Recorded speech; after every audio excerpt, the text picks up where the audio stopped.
नमस्कार दोस्तों, कैसे हैं आप सब लोग। आपके साथ आपकी दोस्त डॉक्टर सीमाज मेड टॉक से। तो आज का टॉपिक थोड़ा डिमांड में था। आई मीन आजकल की लाइफस्टाइल चेंजेस और इतना कुछ होने के कारण कॉन्स्टिपेशन एक बहुत बड़ा मुद्दा है जो बहुत लोग सफ़र कर रहे हैं। आई मीन सबसे पहली बात ये कि constipation is nothing very special about, और हम लोग उस पर बहुत ज़्यादा तवज्जो भी नहीं देते, बहुत ध्यान भी नहीं दिया जाता। तो ठीक है कॉन्स्टिपेशन है, लेकिन I mean what can be the complications, what are the causes. कुछ लोग एक्चुअल में बहुत परेशान होते भी हैं। तो let us have a brief view of constipation today. तो सबसे पहली बात है कॉन्स्टिपेशन, जिसके कोई हिंदी में हम कब्जियत कहते हैं। कॉन्स्टिपेशन की डेफिनेशन क्या है? How do you define constipation? अगर आप एक हफ्ते में, in a span of 1 week, अगर आप 3 बार भी बॉवल मूवमेंट्स नहीं आपकी होती हैं, then that can be defined as constipation. That comes under constipation. Normal जो बॉवल मूवमेंट होती है इन अ 1 वीक, एक हफ्ते में 3 बार से लेकर एक दिन में 3 बार जो है, that is considered as normal bowel movements. But अगर आपकी बॉवल मूवमेंट एक हफ्ते में 3 बार से कम होती है तो आप उसको कॉन्स्टिपेशन की श्रेणी में काउंट कर सकते हैं। अगर आपको हार्ड स्टूल आता है तो then that is constipation. Stool pass करने के बाद भी अगर आपकी फीलिंग बरकरार रहती है कि you haven't yet emptied your abdomen, आपका पेट अभी भी पूरी तरीके से साफ नहीं हुआ है, देन इट इज कॉन्स्टिपेशन। अगर आपका you have to strain a lot while passing the stool, while making your bowel movement, so that is constipation. So basically this is actually a definition of constipation, and these are the things a person might feel जो constipated है। जिस व्यक्ति को कब्जी हुई है उसको बहुत strain करना पड़ता है, उसका स्टूल बहुत हार्ड आ रहा है, उसका पेट बिल्कुल फूला फूला ब्लोटेड रहेगा, या उसको वॉमिटिंग की सेंसेशन रहेगी, भूख नहीं लगेगी। बिकॉज अगर आपका पेट भरा हुआ है, you haven't passed out properly, तो आपको obviously you will not feel like eating also. Nauseatic रहेगा, योर माइंड इज ऑलवेज कि I need to go to the washroom, I need to clear my bowel, I need to have a proper bowel movement. तो एक ये चीज आपके दिमाग में हमेशा हावी रहती है। तो कॉन्स्टिपेशन की this is the definition, these are the symptoms. Now how does your motion, किस तरीके से आपको होता है, किस तरीके से आपका पेट साफ होता है? आप कुछ भी खाते हैं, आपने कुछ भी खाया, आपकी सलाइवा से डाइजेशन स्टार्ट हो जाती है।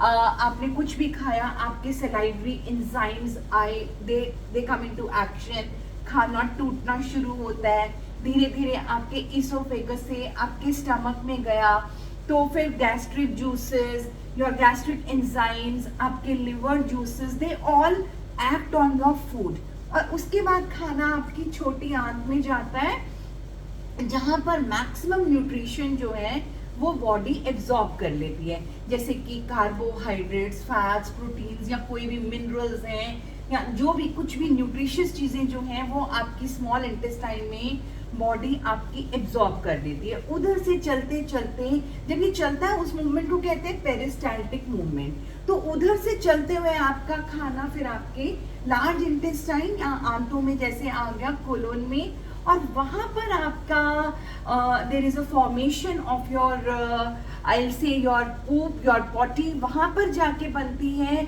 और अगर वो खाना बहुत स्लो चल रहा है तो आपके लार्ज इंटेस्टाइन को उस अनडाइजेस्टेड एंड वेस्ट मटेरियल जो कि आपके पॉटी के फॉर्म में होता है उसमें से बहुत ज़्यादा पानी को एब्जॉर्ब कर लेगा, अगर बहुत स्लोली चल रहा है।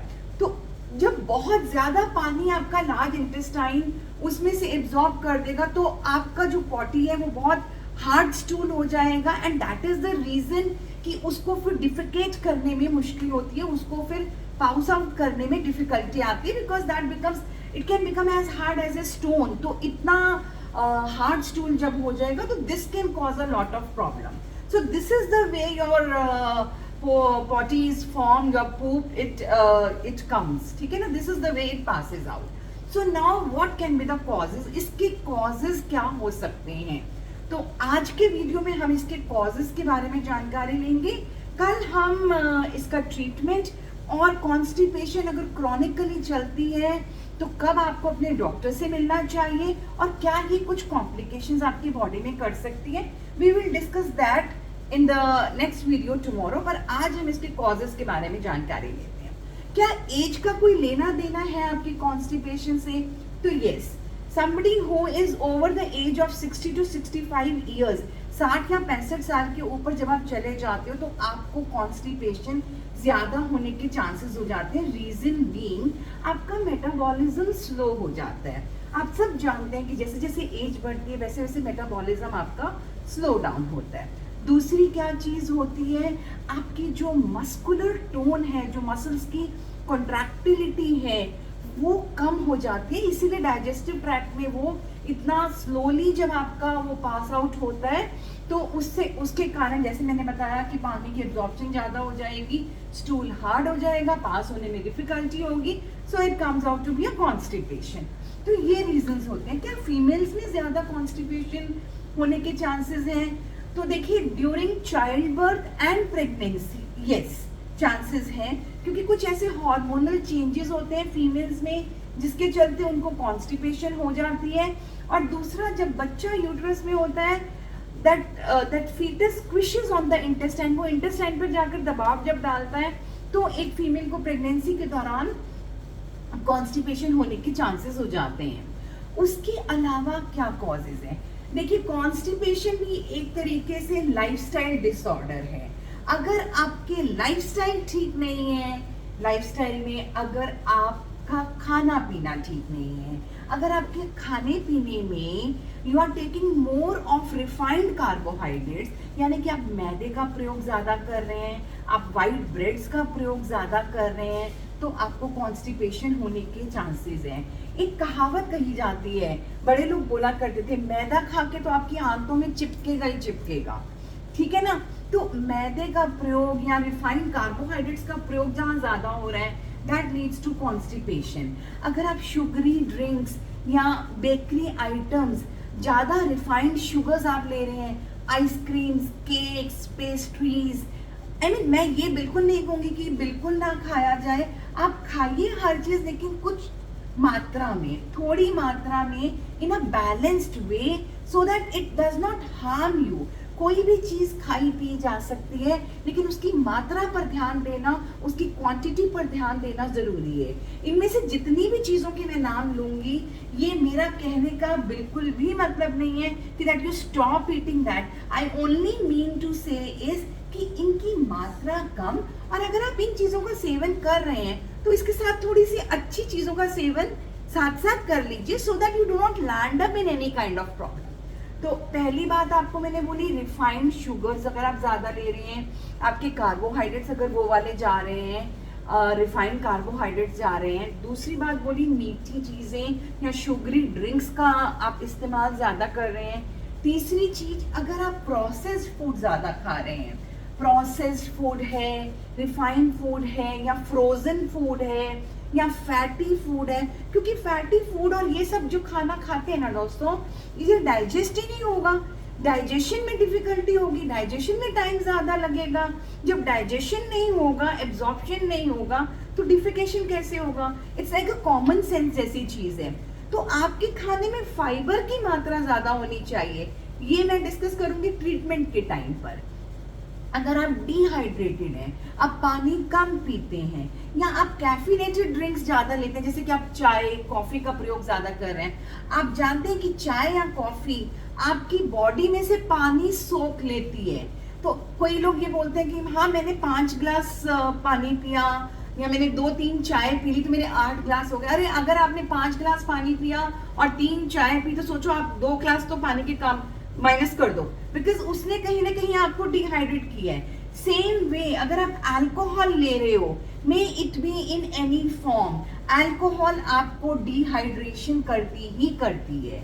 If you are a couch potato, you do not have the habit of doing any kind of physical exercise, आप sedentary lifestyle जी रहे हो, तो आपको constipation होने के chances ज़्यादा हो जाते हैं.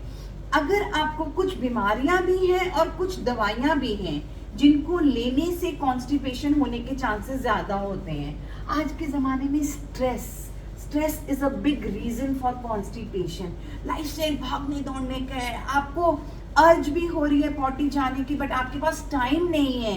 यू आर अवॉइडिंग दैट अर्ज. जब आप उस अर्ज को अवॉइड करते हैं ना, तो जो ब्रेन को सिग्नल मिलता है दैट यस ही और she needs to go to the washroom, तो वो सिग्नल भी धीरे धीरे वीकन अप हो जाता है. आपकी बॉवल मूवमेंट वहीं पे स्टॉप हो जाएगी. समझ रहे हैं दोस्तों? तो जब आपको अर्ज हो तो आपको you should use your washroom, you should use your rest room. आपको उस अर्ज को बिल्कुल भी नकारना ठीक नहीं है. बॉवल हैबिट्स होने चाहिए. फीलिंग हो ना हो, you should go and sit on your pot. जब वक्त होता है, सी अर्ली मॉर्निंग का एक टाइम होता है दैट यू, जब आप सोकर उठते हैं, भले ही आप कुछ स्टिमुलस को यूज कर लीजिए. देयर आर पीपल जो गर्म पानी लेते हैं थोड़ा सा, या चाय लेते हैं and then they get the pressure, तो आप उन सब चीजों को यूज कर सकते हैं. So you need to have a bowel habit. You need not discard the urge of your bowel movement. कुछ इस तरीके की चीजें, कुछ बीमारियां हैं जैसे डायबिटिक लोग हैं, डायबिटिक लोगों में कॉन्स्टिपेशन होने के चांसेस ज्यादा होते हैं. अनीमिक, जिनका आयरन लेवल कम है, उनको कॉन्स्टिपेशन होने के चांसेस ज्यादा होते हैं. हाइपोथायरॉयड, जिनका TSH लेवल्स बहुत रेज रहते हैं, हाइपोथायरॉयडिज्म में कॉन्स्टिपेशन होने के ज्यादा चांसेस हैं. हाइपर कैल्सीमिया, कैल्शियम ज्यादा है तो भी कॉन्स्टिपेशन होने की चांसेस ज्यादा हैं. जब आप KFT कराते हैं तो यूरिया ब्लड यूरीमिया अगर आपको है, ज्यादा है, तो भी कॉन्स्टिपेशन होने के चांसेस आपको ज्यादा होते हैं. और इरिटेबल बाउल सिंड्रोम में और कुछ न्यूरोलॉजिक डिसऑर्डर्स हैं जैसे कि पार्किंसंस डिजीज हुआ या स्ट्रोक हुआ, ऐसी सिचुएशंस में आपको कॉन्स्टिपेशन होने के चांसेस ज्यादा होते हैं. अब अगर हम बात करें कि कुछ दवाइयों से भी कॉन्स्टिपेशन होने के चांसेस ज्यादा होते हैं, तो वो कौन सी दवाइयाँ हैं? जैसे कि आप पेन किलर्स लेते हैं, आप NSAIDs लेते हैं, ब्रूफिन लिया या नार्कोटिक्स लिया, इन सब चीजों से कॉन्स्टिपेशन होने के चांसेस हैं. एंटी डिप्रेसेंट्स ले रहे हैं, ट्राइसाइक्लिक एंटी डिप्रेसेंट जो आप लेते हैं, तो आपको कॉन्स्टिपेशन होने के चांसेस ज्यादा हैं. गाबापेंटिन, जिन लोगों को बहुत दर्द है या न्यूरोपैथीज हैं, डायबिटिक पहले से हैं, साथ में न्यूरोपैथी भी है, और आप ये ड्रग्स ले रहे हैं, तो आपको कॉन्स्टिपेशन होने के चांसेस ज्यादा हैं. अगर आप आयरन पिल्स ले रहे हैं, अनीमिक हैं, और अनीमिया से भी आपको कॉन्स्टिपेशन के चांसेस ज्यादा हैं. और अगर आप उसको अनीमिया को ठीक करने के लिए आयरन पिल्स ले रहे हैं, तब भी कॉन्स्टिपेशन होने के चांसेस आपको ज्यादा हो जाते हैं. आप हाई ब्लड प्रेशर के मरीज हैं, तो कुछ दवाइयां हैं जैसे कि कैल्शियम चैनल ब्लॉकर्स हैं या बीटा ब्लॉकर्स हैं, जो कि आपको दी जाती हैं, एंटी हाइपरटेंसिव ड्रग्स हैं. ये सब ड्रग्स भी अगर आप लेंगे तो आपको कॉन्स्टिपेशन होने के चांसेस ज्यादा हो जाते हैं. कुछ एंटासिड से भी कॉन्स्टिपेशन होने के चांसेस ज्यादा हो जाते हैं. ज्यादा चीज या डेयरी प्रोडक्ट्स लेने से भी कॉन्स्टिपेशन के चांसेस ज्यादा हो जाते हैं. यहाँ तक कि देखा गया कि कुछ लोगों को दूध पीने से भी कॉन्स्टिपेशन ज्यादा हो जाती है. आप अंडा ज्यादा खा रहे हैं या मीट ज्यादा खा रहे हैं, तो आपको कॉन्स्टिपेशन होने के चांसेस ज्यादा हैं. लोगों का क्या एक ब्रेकफास्ट रहेगा कि ब्रेड ऑमलेट खाया, साथ में दूध पिया, बाद में दे कंप्लेन ऑफ हैविंग कॉन्स्टिपेशन. देखिए, अगर आप ब्रेड आप वाइट ब्रेड खा रहे हैं तो ऑब्वियसली वो कॉन्स्टिपेशन करेगी. अंडा खा रहे हैं, सिर्फ अंडा खा रहे हैं, तो वो कॉन्स्टिपेशन करेगा. Try adding on some vegetables inside that अंडा. Try adding some onions, try adding some tomatoes, try adding some spinach or maybe cauliflower, so that उसमें थोड़ा फाइबर भी चला गया. तो ये कुछ चेंजेस जो करने हैं, ये ट्रीटमेंट के तौर पे जब मैं बताऊंगी तो कल के वीडियो में इसमें बताऊंगी. साथ में आपने दूध पिया, मे बी आपकी बॉडी दूध के साथ भी आपको कॉन्स्टिपेशन करवा रही है. अगर आपकी नींद ठीक नहीं हो रही है, you are not having a good night sleep, तो आपको कॉन्स्टिपेशन होने के चांसेस बहुत ज्यादा हो जाते हैं. तो ये सारी बातें आज मैं बताना चाहती थी कि what are the causes of constipation, what is constipation, and who all are the people who can suffer, क्या दवाइयाँ, क्या बीमारियाँ, और क्या व्हाट इज द प्रोसेस कि किस तरीके से आपकी डाइजेस्टिव सिस्टम में काम होता है सो दैट यू डिफेकेट। सो आज का वीडियो यहीं पर रोकते हैं। I will tell you tomorrow the treatment for this constipation. Thank you so much friends, thanks a lot. Video अच्छा लगे तो प्लीज लाइक, सब्सक्राइब और शेयर कीजिएगा। Thank you so much.